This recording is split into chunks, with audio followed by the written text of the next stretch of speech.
Bonjour, je vous invite à lire dans l'Évangile de Marc au chapitre 4, les versets 35 à 41. Le soir de ce même jour, Jésus dit à ses disciples « Passons de l'autre côté du lac ». Ils quittèrent donc la foule.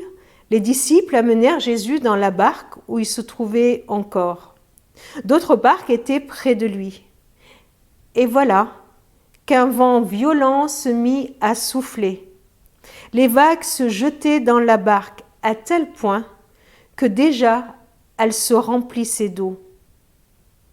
Jésus, à l'arrière du bateau, dormait, la tête appuyée sur un coussin.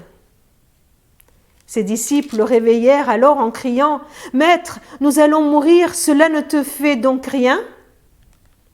Jésus, réveillé, menaça le vent et dit à l'eau du lac « Silence, calme-toi ».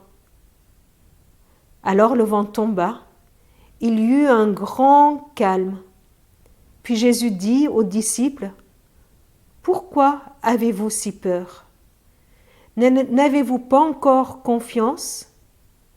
Mais ils éprouvèrent une grande frayeur et ils se dirent les uns aux autres « Qui est donc cet homme pour que même le vent et les flots lui obéissent ?» Ce récit me fait beaucoup de bien.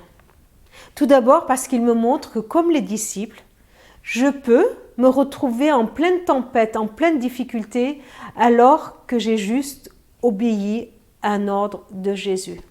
Tout en suivant Jésus, je peux me retrouver dans une tempête.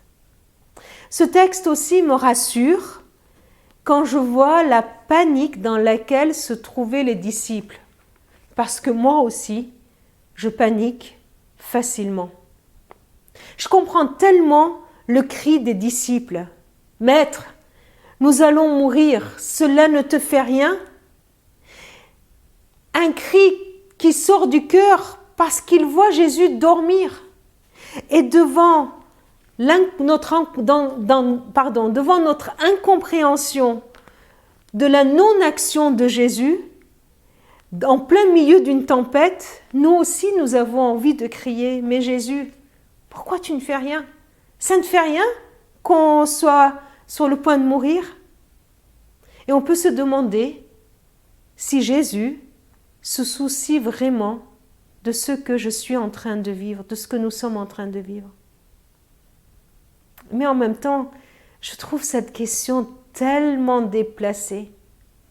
Parce que si vraiment le bateau avait chaviré, Jésus, lui aussi, il aurait coulé avec les disciples, non ?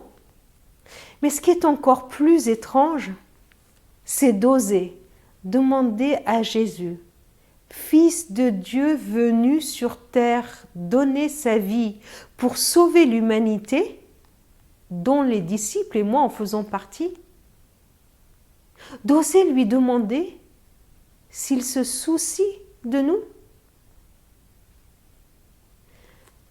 Qu'est-ce qu'il me reste à faire après avoir lu ce récit ? Eh bien, ce récit, moi, m'encourage à faire part à Jésus de toutes mes angoisses, de toutes mes questions, même celles qui sont décalées. J'ai le droit de ne pas comprendre ce qui m'arrive parfois. J'ai le droit d'être affolée dans certaines situations que je ne maîtrise plus. Ce récit me montre que dans mes tempêtes, je ne suis pas seule. Jésus est avec moi. Et surtout, que Jésus est bien plus fort que tout ce qui m'épouvante, tout ce qui me domine. Alors ce récit m'invite à faire confiance. Je sais que lui, il est capable de calmer mes tempêtes. Je sais qu'il est tout-puissant, que même le vent et les flots lui obéissent. Alors demandons-lui de venir calmer nos tempêtes et croyons que sa présence dans nos vies fait la différence. Prions. Seigneur, merci d'être avec moi dans mes tempêtes. Seigneur, je veux te faire confiance. Tu es celui qui maîtrise tout ce qui m'échappe, tout ce qui me domine. Tu es celui qui maîtrise tout ce qui échappe à notre monde, tout ce que nos scientifiques n'arrivent même pas à dominer.